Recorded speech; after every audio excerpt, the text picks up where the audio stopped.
All right, excuse all my extra little button presses there. But this is Lab 10. I wanted to take a deeper look at explaining how you make two numbers swap positions or two numbers get each other's values. Um, and if you can understand this, every single sorting function uses this technique. And so you have to figure out how to do it. Let's just say I have a nice simple thing where I have a nice variable a that equals 4, and I have a variable b that equals 17.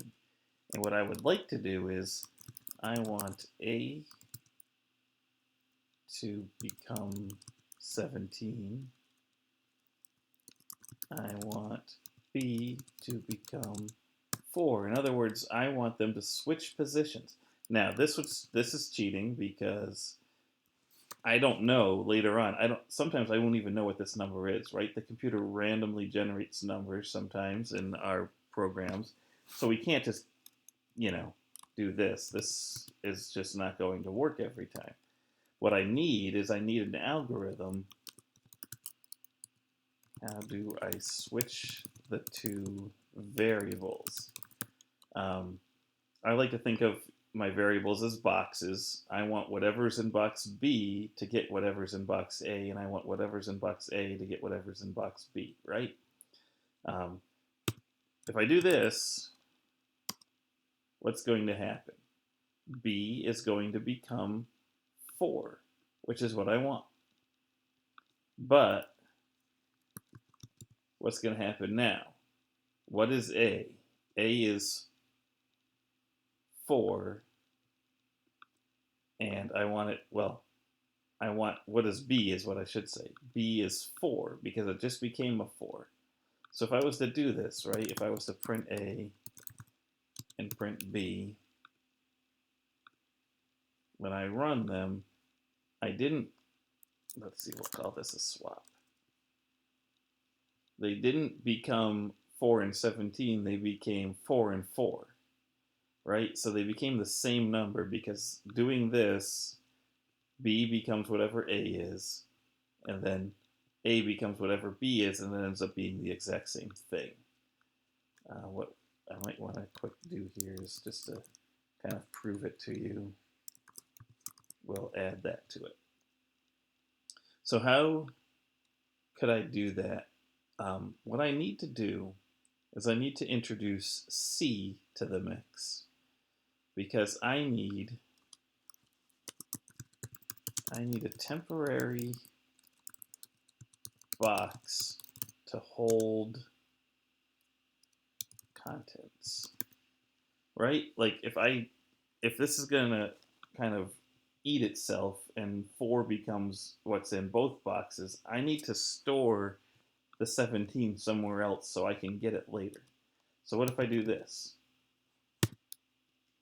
C is going to equal to B.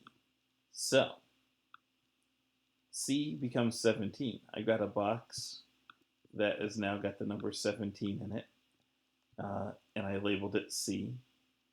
B is going to forget the 17 and it's going to get the 4. So B is now 4. And now A can become C because we can take what's in that temporary box in C and throw it back into A. And when I do that, again, I don't care what C is anymore. So I wouldn't say print C because C is just a temporary thing. In fact, I could, instead of calling it C, what I usually end up doing is calling it temp because it's just a little box that holds some stuff while we're working on the swap. So when I run this, A is now 17, B is 4, while here at the beginning, A was 4 and B was 17, right? So I did it. I swapped the two things around. Now in a list, it's really the same thing. I want to swap these two positions in a list. So I want to say my list at position 0 equals my list at position 1, and my list at position 1 equals my list Ah, my list at position 0. It's the exact same thing as A and B. When I print my list, oh no, they swapped themselves around and they both became 17 because this 0 1 became 17, and then this one said, oh, well, 17's over there in 0, so now I'll make mine 17 as well. And we lose the 4. So we need to temporarily store that, right? So we say, okay, temporarily store my list 0 so that when you overwrite what's in my list 0, the 4 goes into a box temporarily, and then this one becomes temp. So it's, if you look at the pattern here, my list 0's here, it ends the first statement, it begins the second statement. My list 1 ends the second statement and begins the third statement. Temporary ends the third statement, but it began the first statement. You can do this, visually really easily, which maybe I need to get out a different camera and actually record myself. I think of it as the 3-card Monty, they call it, where you are shuffling 3 cards around and which card is the card that you're looking for. That's basically what you're creating on this, as you're playing a little game with 3 different things, but you only want to store 2 of them. So when I run this one,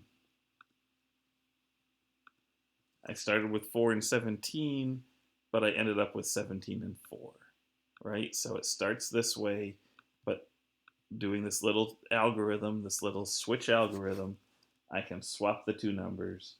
And again, temp, we don't care. Thank you for your services, temp. We don't need to print him or remember him. We're just using him to temporarily store something so we don't lose it. All right, so that's actually all you need to know to understand swaps. Um, in the program in lab 10, we're just doing the swaps in lists that are, maybe it looks a little bit more complicated because it's got J's and I's and all sorts of things going on. But it's the exact same concept.